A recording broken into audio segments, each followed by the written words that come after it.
Hello po, mga pagkain pampitalino, ating alamin. Paraman 12 po uli, ang pagkain ng brainy foods ay makatutulong upang panatilihing malusog ang utak.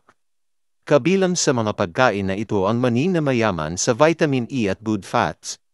Ayon sa pagsusuri, kapag mataas ang level ng vitamin E sa iyong katawan, mas matalas din ang iyong pag-iisip at memorya. Makatutulong din ang pagkain ng matabang isda o oily fish tulad ng tuna, tilapia, salmon, sardinas, tamban, at taba ng bangus dahil sa taglay nitong omega-3 fatty acids na nagpapaganda ng daloy ng dugo. Nakabubuti rin ang pagkain ng itlog dahil ito ay mataas sa choline, isang kemikal na kailangan para ma-develop ang utak at memorya. Kasama rin sa tinaguriang brainy foods, ang abokado na mayaman sa vitamin B at healthy fats na nagpapabuti sa daloy ng dugo sa utak at nagpapababa ng blood pressure. Ingat po palagi. God bless po.